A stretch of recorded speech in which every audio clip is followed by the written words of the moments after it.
Welcome back, my friends. Welcome back to the continuation of the Corbett Report podcast. I am your host, James Corbett, podcasting to you, as always, from the sunny climes of Western Japan on this 17th day of January, 2010.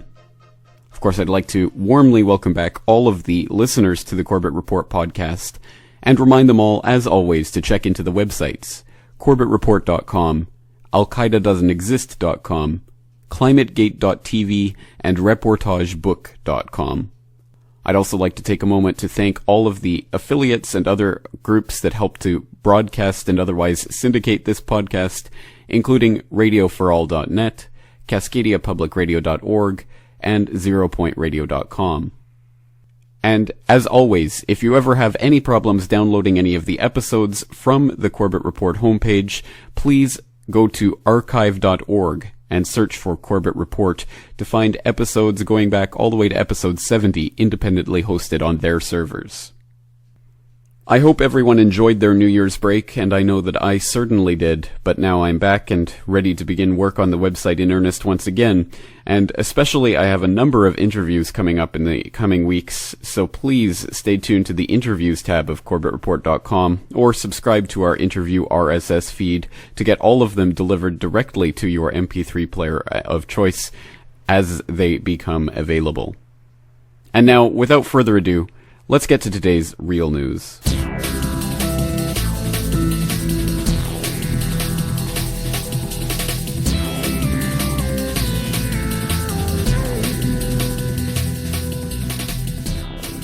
Today's first real news story comes from the New York Times, January 13th, 2010. Meet Mikey, 8. U.S. has him on watch list. The Transportation Security Administration, under scrutiny after last month's bombing attempt, has on its website a mythbuster that tries to reassure the public. Myth: the no-fly list includes an 8-year-old boy. Buster: no 8-year-old is on a TSA watch list. Meet Mikey Hicks, said Najla Feeney Hicks, introducing her 8-year-old son, a New Jersey Cub Scout and frequent traveler who has seldom boarded a plane without a hassle because he shares the name of a suspicious person. It's not a myth. Michael Winston Hicks's mother initially sensed trouble when he was a baby, and she could not get a seat for him on their flight to Florida at an airport kiosk. Airline officials explained that his name was on the list, she recalled. The first time he was patted down at Newark Liberty International Airport, Mikey was 2. He cried. After years of long delays and waits for supervisors at every airport ticket counter, this year's vacation to the Bahamas badly shook up the family. Mikey was frisked on the way there, then more aggressively on the way home. Up your arms, down your arms, up your crotch. Someone is patting your 8-year-old down like he's a criminal, Mrs. Hicks recounted. A terrorist can blow his underwear up and they don't catch him, but my 8-year-old can't walk through security without being frisked. Today's second real news story comes from Times Online, January 8th, 2010. Secretive food firms risk public backlash, Lords warn. The secretive attitude of food companies towards nanotechnology research risks starting a consumer backlash against products that could improve health and reduce waste, a parliamentary inquiry has found. Nanomaterials that are 800 times finer than a human hair have the potential to deliver foods that are very low in fat and salt and packaging that changes color when food is spoiled because of the strange properties of molecules at such a small scale. Their development, however, has also raised safety concerns because their effects on humans are poorly understood. These fears have inspired a culture of secrecy about nanotechnology in the food industry because it is worried about a repeat of the GM crop safety scare, according to a report from the House of Lords Science and Technology Committee. This lack of transparency could encourage exactly the sort of mistrust that companies hope to avoid. The committee also found significant gaps in scientific understanding of the toxicology of nanomaterials, which need to be addressed urgently with new research so that they can be regulated effectively. Our next real news story comes from the Huffington Post, 12th of January 2010. Monsanto's GMO corn linked to organ failure, study reveals.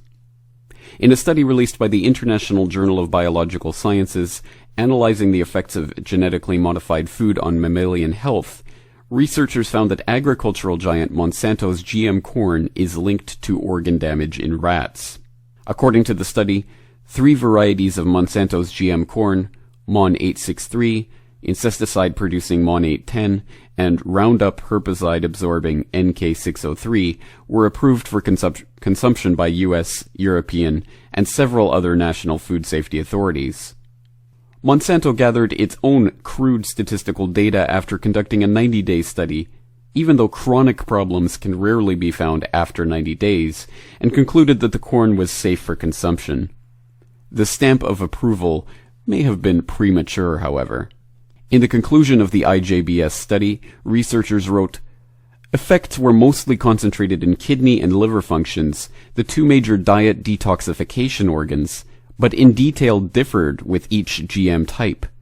In addition, some effects on heart, adrenal, spleen, and blood cells were also frequently noted.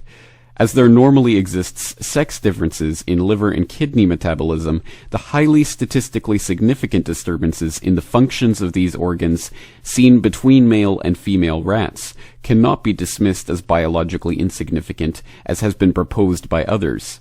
We therefore conclude that our data strongly suggests that these GM maize varieties induce a state of hepatorenal toxicity. These substances have never before been an integral part of the human or animal diet, and therefore their health consequences for those who consume them, especially over long time periods, are currently unknown." Today's next real news story comes from FoxNews.com, January 15th, 2010. UN's World Health Organization eyeing global tax on banking internet activity. The World Health Organization is considering a plan to ask governments to impose a global consumer tax on such things as internet activity or everyday financial transactions like paying bills online.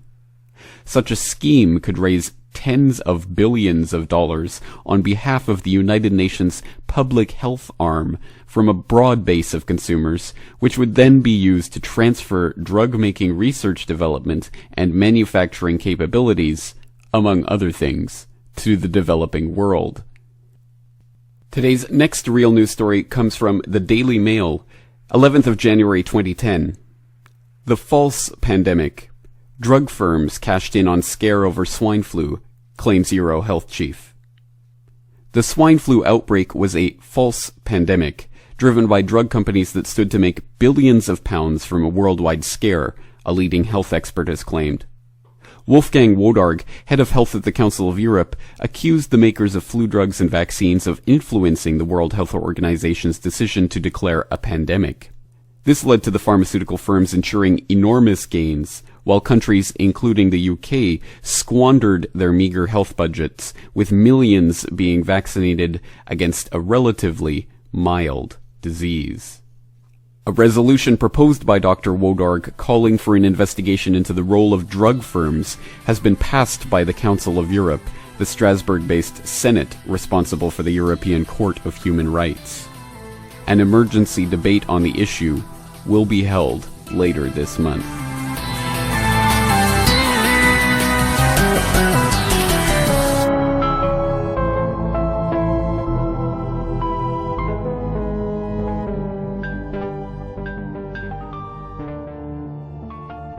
Welcome to episode 113 of the Corbett Report.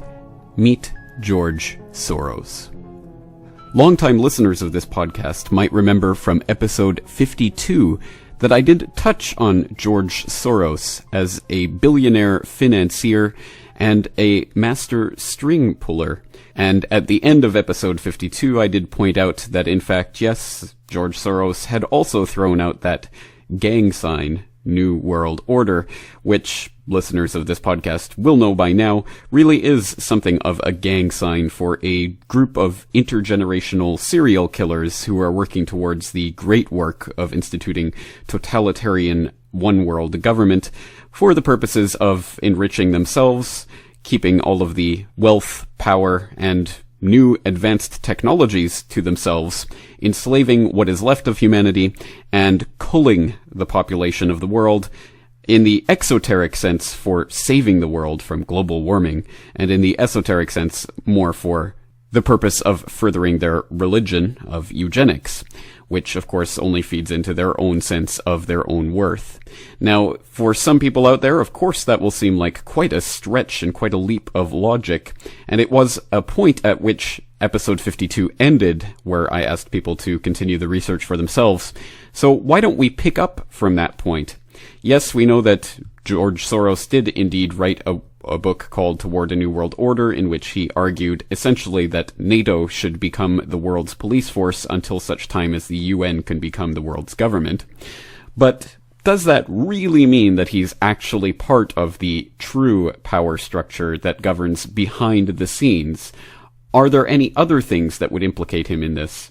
Because, of course, New World Order may be a gang sign of sorts, but just as someone might accidentally wear Crip Blue in a blood part of town, so someone might accidentally stumble upon one of the key gang word phrases of this group of intergenerational serial killers.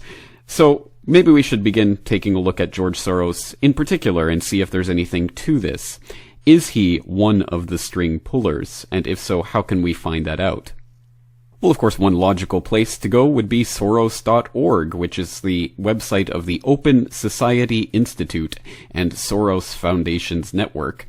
The Open Society Institute being, of course, a philanthropic organization for promoting democracy in such places as Eastern Europe, and we'll dismantle that a little bit later on. But for now, let's just take a look at Soros.org in the About OSI section, looking at the biographies of founder and chairman George Soros, which reads in part, quote, Soros was born in Budapest, Hungary in 1930. His father was taken prisoner during World War I and eventually fled from captivity in Russia to reunite with his family in Budapest.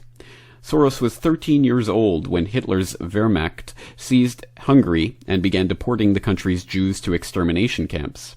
In 1946, as the Soviet Union was taking control of the country, Soros attended a conference in the West and defected.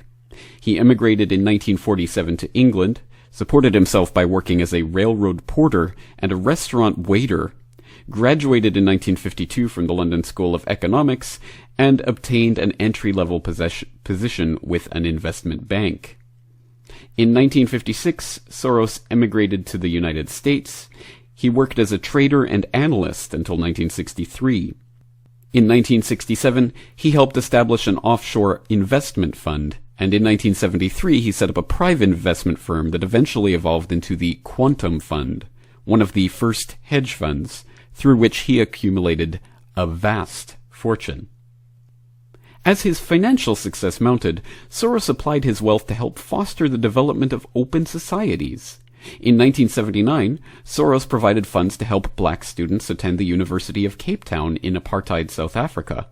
Soon he created a foundation in Hungary to support culture and education and the country's transition to democracy. One of his projects imported photocopy machines that allowed citizens and activists in Hungary to spread information and publish censored materials. Soros also distributed funds to the underground Solidarity movement in Poland, Chapter 77 in Czechoslovakia, and the Soviet physicist dissident Andrei Sakharov. In 1982, Soros named his philanthropic organization the Open Society Fund in honor of Karl Popper, and began granting scholarships to students from Eastern Europe. Bolstered by the success of these projects, Soros created more programs to assist the free flow of information. He supported educational radio programs in Mongolia, and later contributed $100 million to provide internet access to every regional university in Russia. End quote.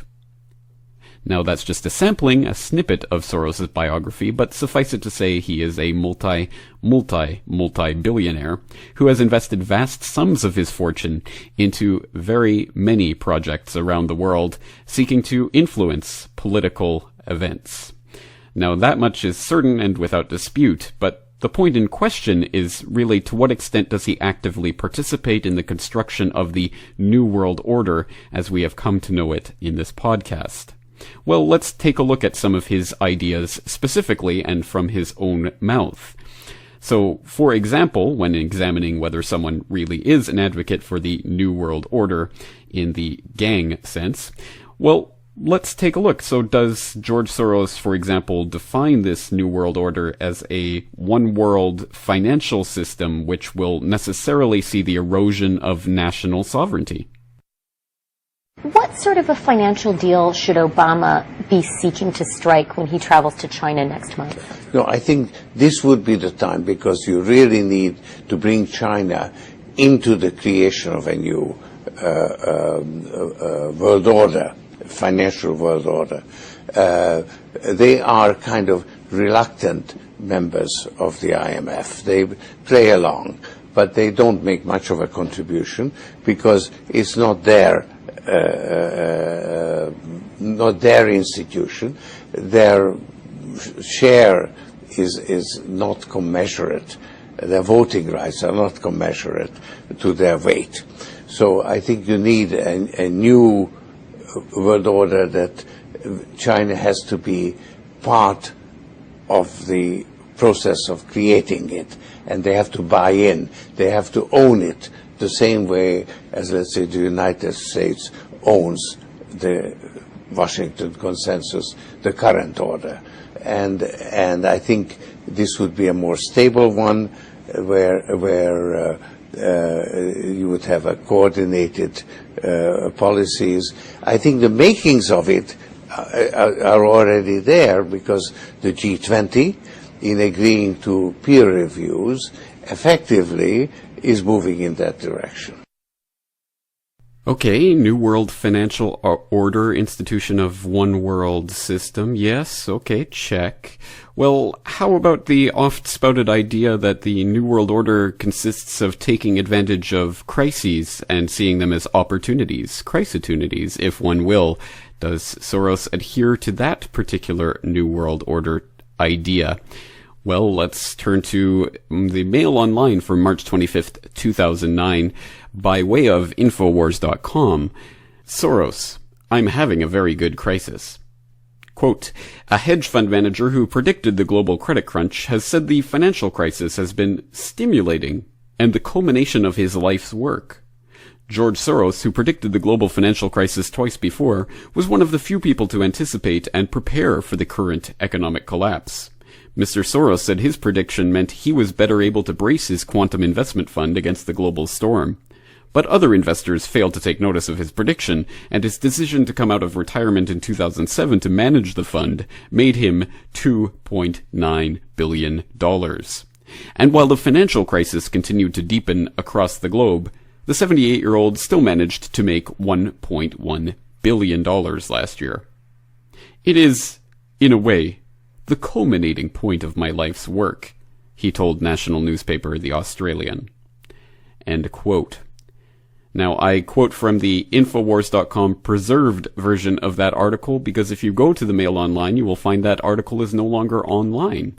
Why is that? Well, an update came on 8th of June 2009, which reads, quote, an article published on 25th of March 2009 suggested that George Soros had said that he was having a very good crisis in respect of the recession. Mr. Soros has asked us to make clear that, in fact, he made no such comment. End quote. Well, there you go, straight from the horse's mouth. It was just some vicious rumor made up by some Mail Online reporter.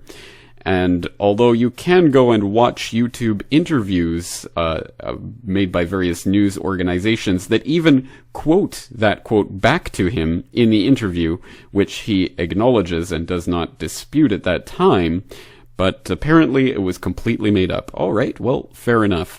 Can we on our own find any clips where he does see the crisis of the meltdown in the world financial system as an opportunity to bring in a new financial order? Some have said the following, the Chinese were worried about an overheated economy, right, and it took an American recession to do it. Right. That's correct. That's okay. Right. So we have this global economic order. Right. Where does that put us? And what is the new reality for America as an economic power? It is impairing that power. Eroding it? Eroding it. I wrote another book, The Bubble of American Supremacy, where I used this financial analysis of analogy of bubbles to President Bush's pursuit of American supremacy.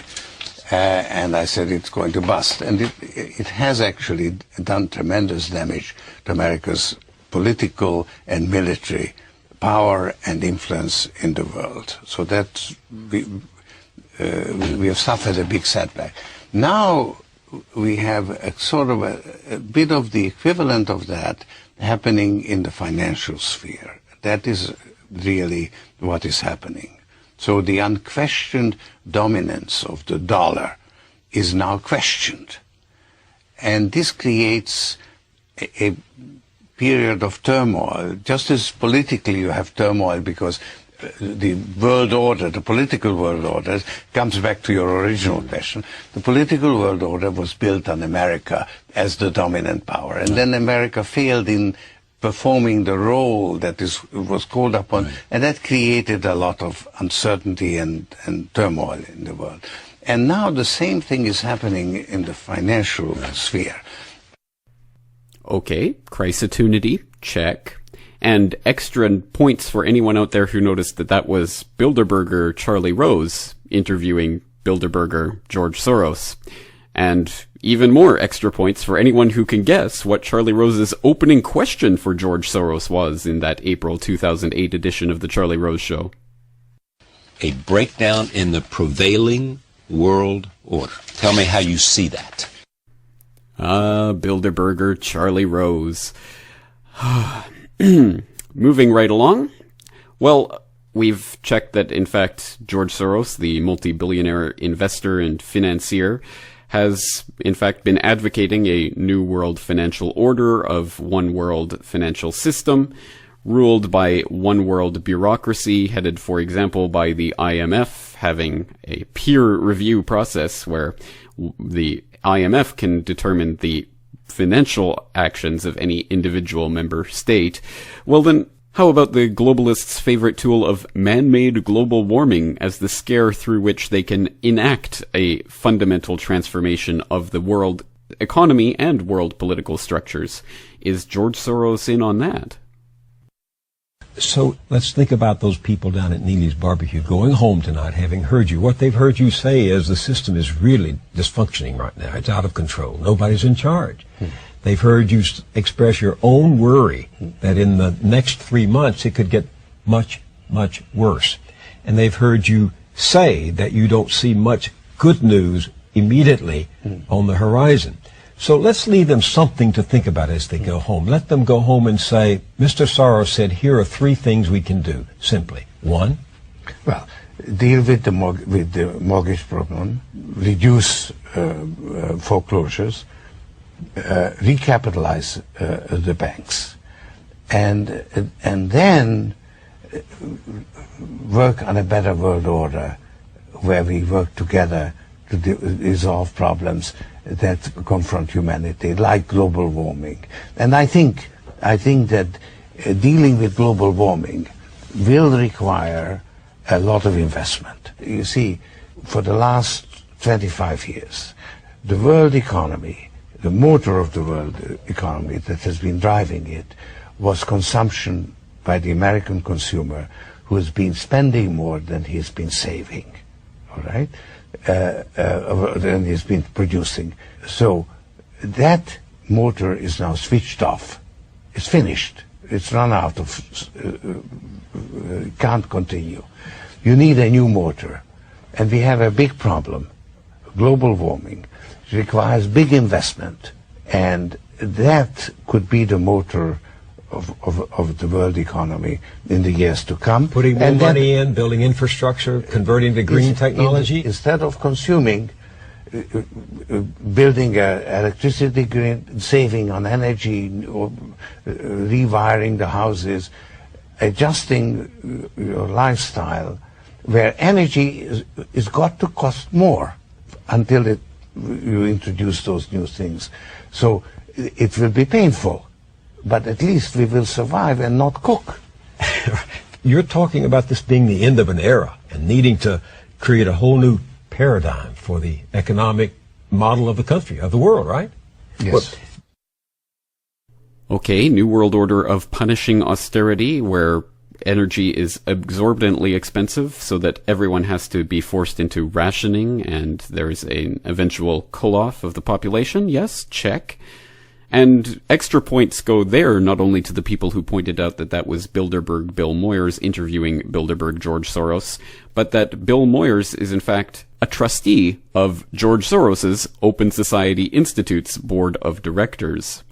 Now, that might seem like an offhand criticism of the, shall we say, cozy relationship between people like Moyers and Soros, or Soros and Rose, but in fact it actually goes quite to the heart of the matter in a number of ways, not only insofar as the fact that my favorite catchphrase of corporate-controlled media does, in fact, completely fail in the sense that it fails to deliver any understanding of the fact that the foundation-funded media, such as PBS or MoveOn.org or Current.com or any of those types of media platforms, alternate, are also, of course, very much corrupt and not to be trusted.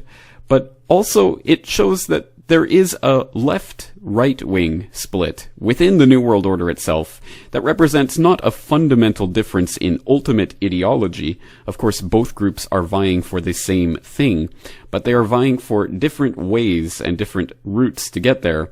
And to a certain extent, it's part of the dialectical process, which we've looked at in the Problem, Reaction, Solution episode of this podcast, which is designed to eventually bring us to the pre-decided spot of totalitarian world government. You can either take the left way to get there or the right way to get there, but it's the same thing.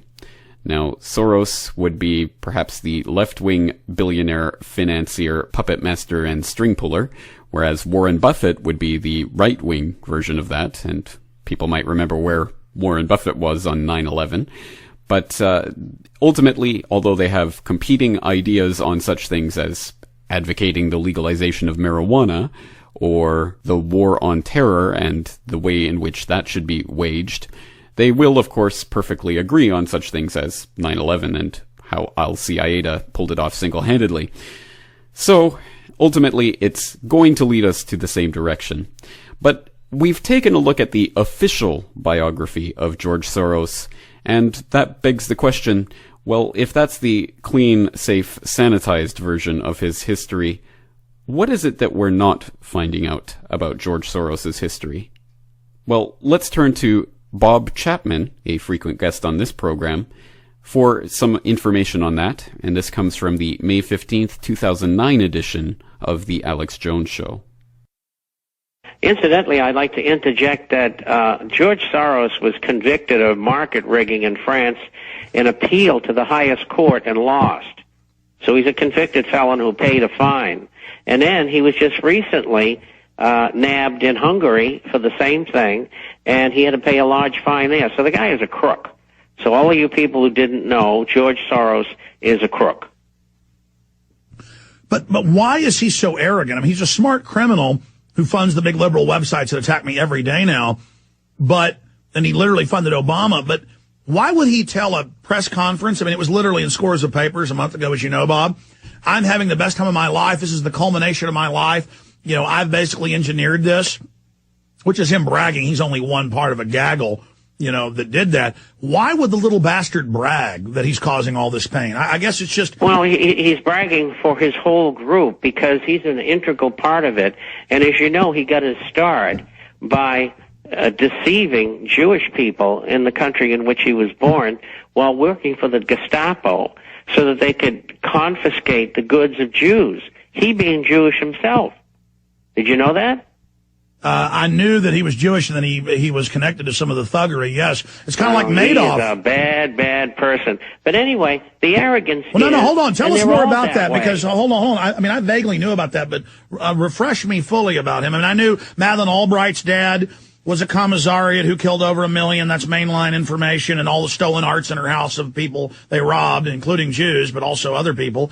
I know that most people, Jean Chalikashvili's dad was the top Nazi in Poland helping do, I mean, I know, same thing with, all of these people, same thing with Zbigniew Brzezinski, but you're saying that, that Soros, tell us about that. Well, Soros, very simply, was, probably 12, 14 years old at the time, and the Germans had invaded, and the Germans were rounding up Jews to send them to internment camps and slave labor camps and extermination camps or whatever. And his job, because he was taken on with the Gestapo, I assume he told them that he wasn't Jewish. And stay there. Let's hear about it when we get back. Got a break, Bob. Go ahead and finish up with that story, Bob Chapman. Very despicable, because what he did was go to Jewish families and tell them, look, I'm Jewish, and I'll help you hide your stuff and get you out of the country and that sort of thing. And he found out where their wealth was, and the next day they marched in with the Gestapo and took their wealth, and then put them on a train and sent them someplace. And so this is the worst of the worst. It's just like Madoff and what he did to all the Jewish charities and et cetera, et cetera. I mean, it doesn't get any worse than that as a human being. And I just want to let people know this arrogant, connected member of the Illuminati, where he's coming from. And it's not a very illustrious history, that's for sure. Sickening, appalling, perhaps even shocking, but nonetheless quite true. And in order to document and back up some of the things that they were talking about in that clip, let's turn to some documentation. First of all, from SorosMonitor.com, we have a posting from the 26th of September 2006 regarding an interview that George Soros gave to 60 Minutes back in 1998, in which he discussed, well, one of the more surprising aspects of what he was doing in the Holocaust and what he felt about his role. And I'll read verbatim from the transcript, which is provided on SorosMonitor.com. But, of course, for the documentation, in fact, all of the documentation listed in today's episode, of course, please go to Corbettreport.com, click on the Episodes tab, find today's episode, and click on the documentation link, and you'll find a list of all of the documents cited in today's episode organized by time index. But reading from that transcript from the 1998 60 Minutes interview with George Soros, Steve Croft, the interviewer, starts by asking, quote, "You're a Hungarian Jew." Mr. Soros, mm-hmm. Croft, "Who escaped the Holocaust." Mr. Soros, mm-hmm. Croft, by posing as a Christian. Mr. Soros, right. Croft, "And you watched lots of people get shipped off to the death camps." Soros, right. I was 14 years old, and I would say that's when my character was made. Croft, in what way? Soros, that one should think ahead, one should understand and anticipate events, and when one is threatened. It was a tremendous amount of evil. I mean, it was a very personal experience of evil. Croft, my understanding is that you went out with this protector of yours, who swore that you were his adopted godson. Soros, yes. Croft, went out, in fact, and helped in the confiscation of property from the Jews.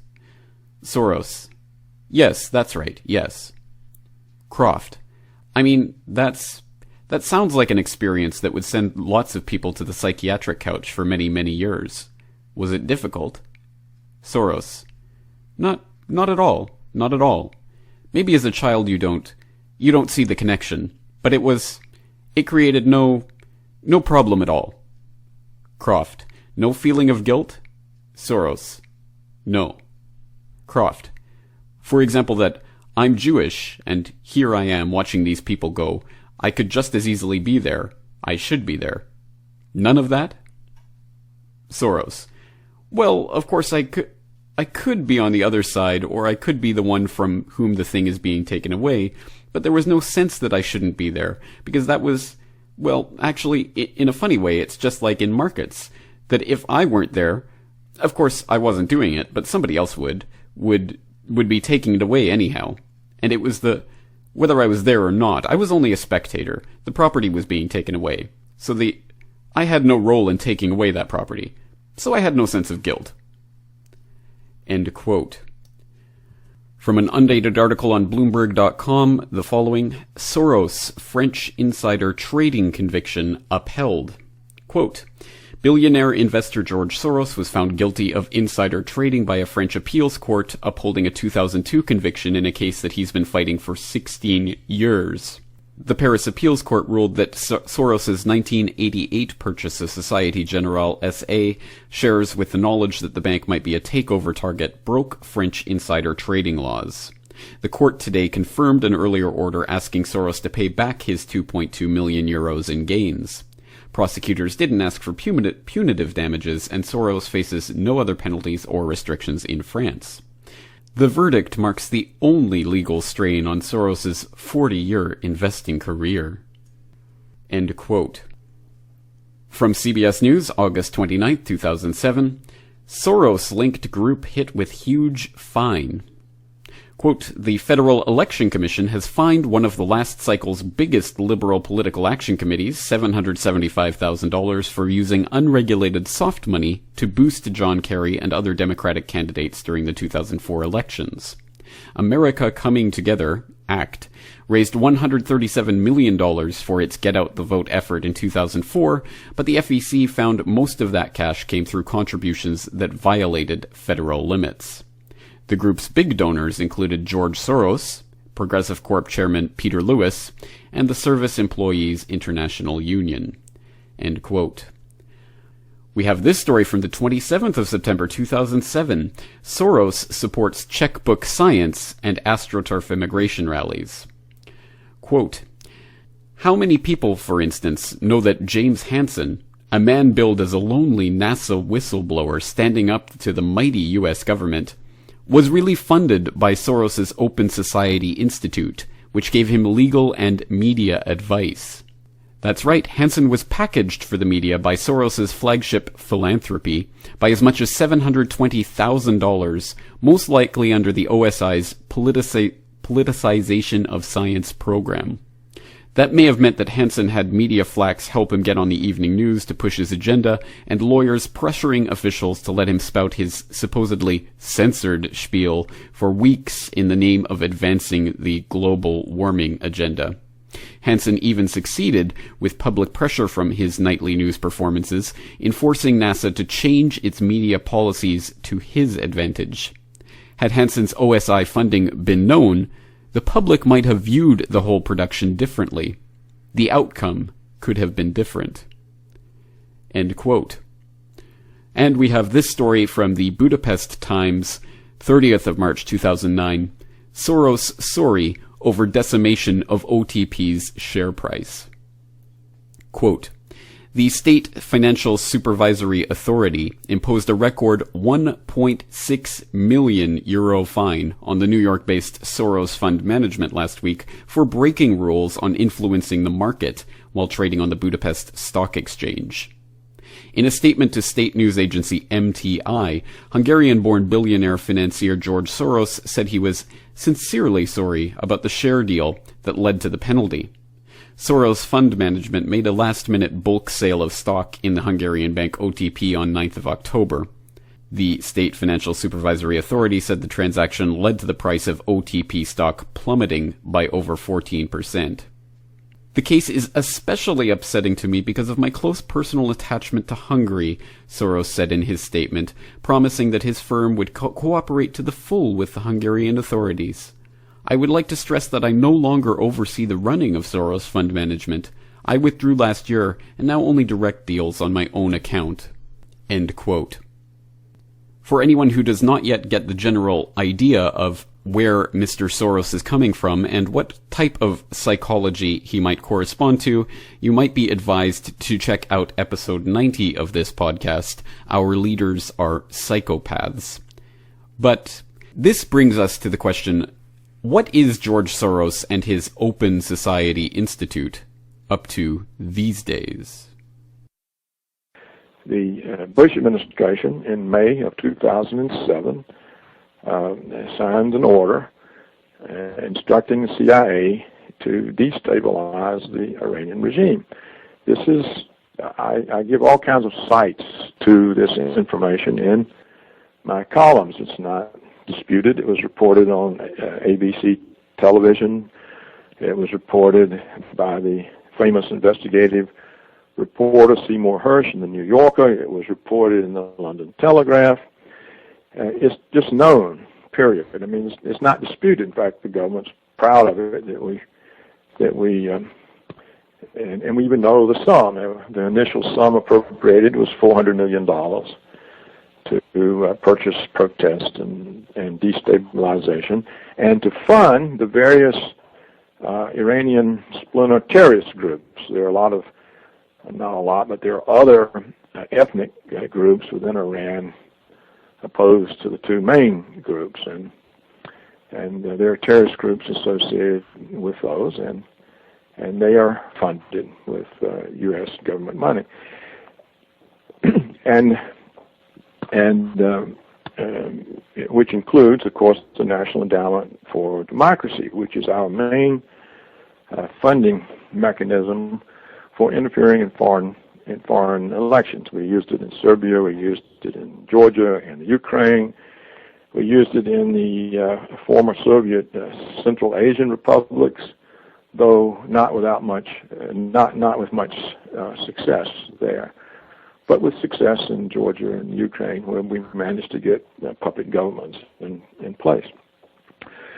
So all of that comes together in these protests, and that's why they happen.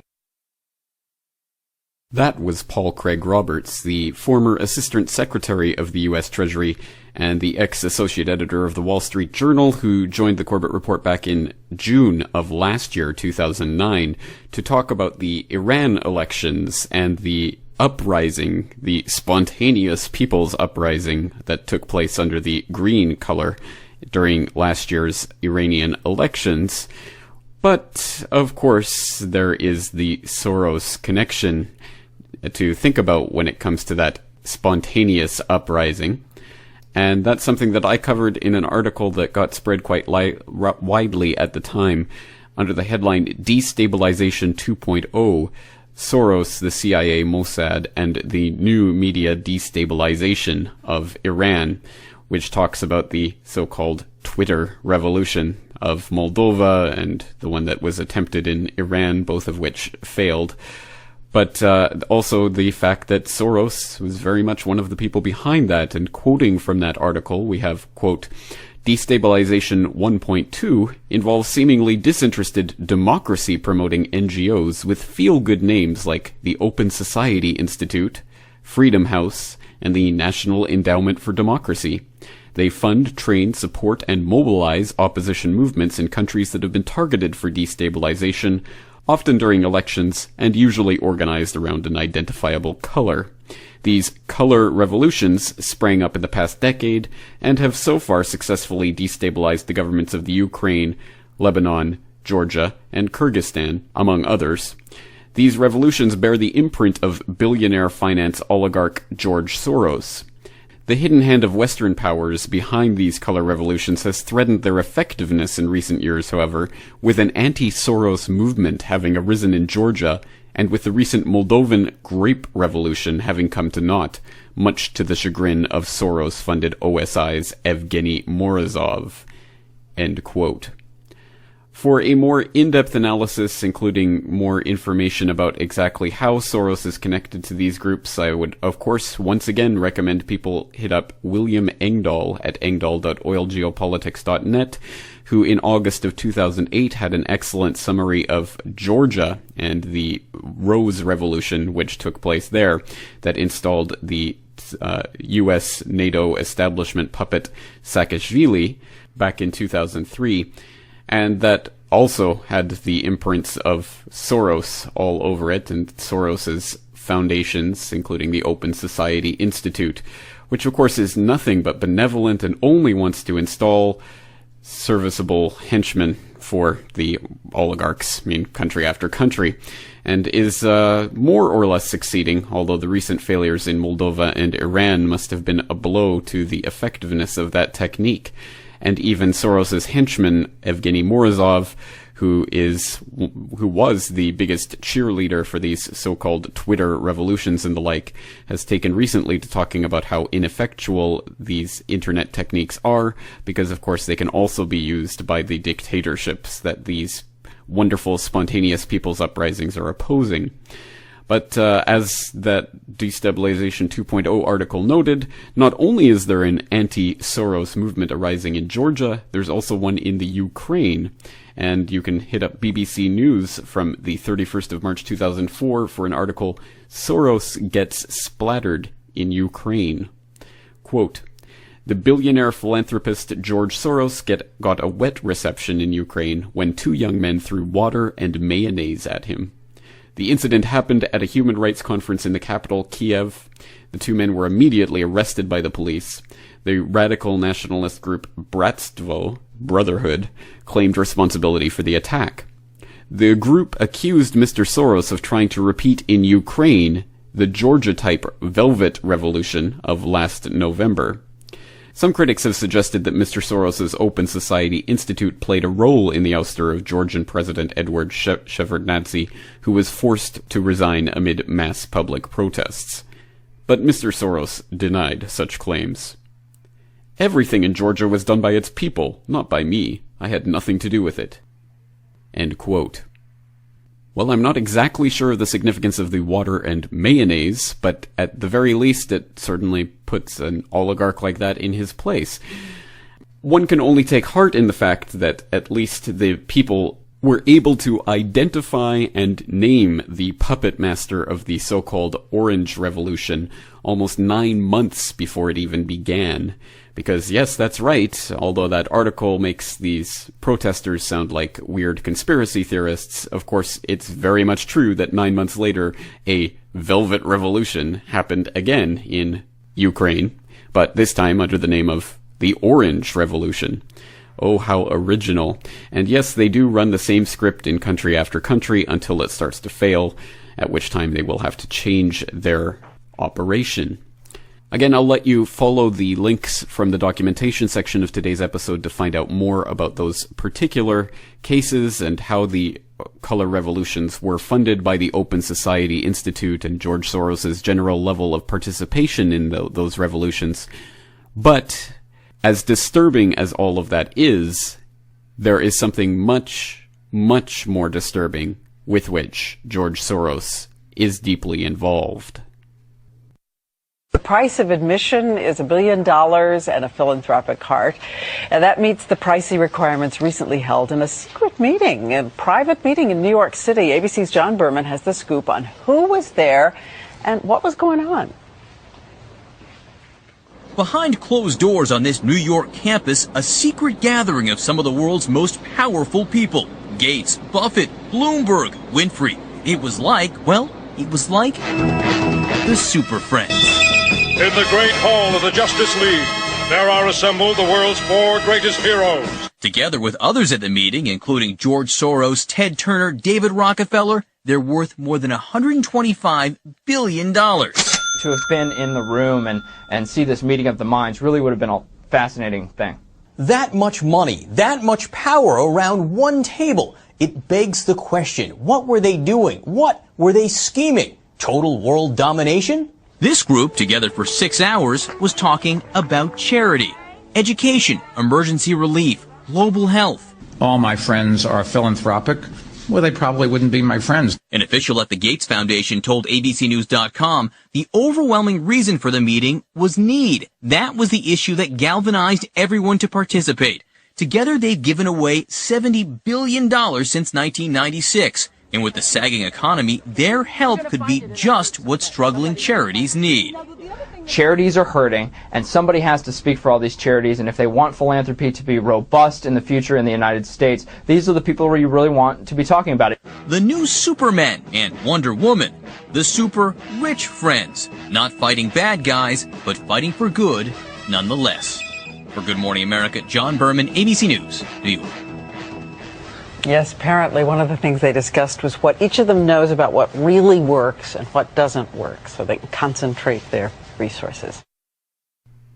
Well, if one can parse all of those layers of idiotic nonsense, drivel, distraction, and dumbing down least common denominator pop culture references, one could determine that that report from ABC News, if one can use such a noun to describe such an abomination of journalism, was about a meeting that was held in New York in May of last year, between some of the richest people on the planet, including, of course, Bill Gates, Warren Buffett, Oprah Winfrey, Ted Turner, Mayor Michael Bloomberg of New York, David Rockefeller, and George Soros, among others. And yes, they were meeting secretly to discuss how best to carry out philanthropic work. Oh yes, that's why they needed their little secret behind closed doors meetings. Right? Well, of course not, and I think all of my listeners who have been listening for any length of time will probably know what the meeting was really about, but why don't we document it anyway? From propagandamatrix.com, May 25th, 2009, secretive rich cabal met to discuss population control. Quote, "Our speculation that the secret billionaire club meeting at the beginning of the month was primarily focused around population control, a cause célèbre embraced by David Rockefeller, Ted Turner, and Bill Gates, has been confirmed by a London Times report. Details of the secret confab were thin on the ground in the initial reports concerning the meeting of rich philanthropists like Rockefeller, Turner, Gates, Warren Buffett, and George Soros, which took place in New York on May 5th at the home of Sir Paul Nurse, a British Nobel Prize biochemist and president of the private Rockefeller University. An ABC News report about the confab offered little more than fawning idolatry towards the attendees, and was little more than a sophistic exercise in ass-kissing and creeping adulation for people like Rockefeller and Turner, who were portrayed as philanthropic saviors of the planet. We question this premise by pointing out that Turner has publicly advocated shocking population reduction programs that would cull human population by a staggering 95%. He has also called for a communist-style one-child policy to be mandated by governments in the West. In China, the one-child policy is enforced by means of taxes on each subsequent child, allied to an intimidation program which includes secret police and family planning authorities kidnapping pregnant women from their homes and performing forced abortions. Of course, Turner completely fails to follow his own rules on how everyone else should live their lives, having 5 children and owning no less than 2 million acres of land. In the Third World, Turner has contributed literally billions to population reduction, namely through United Nations programs, leading the way for the likes of Bill and Melinda Gates and Warren Buffett. Gates' father has long been a leading board member of Planned Parenthood and a top eugenicist. Our initial suspicions that the secret meeting was primarily concerned with population control has been confirmed by a London Times report, which states, "Some of America's leading billionaires have met secretly to discuss how their wealth could be used to slow the growth of the world's population and speed up improvements in health and education." The philanthropists who attended a summit convened on the initiative of Bill Gates, the Microsoft co-founder, discussed joining forces to overcome political and religious obstacles to change. Of course, slowing the growth of the world's population while also improving its health are two irreconcilable concepts to the elite. Stabilizing world population is a natural byproduct of higher living standards, as has been proven by the stabilization of the white population in the West. Elitists like David Rockefeller have no interest in slowing the growth of world population by natural methods.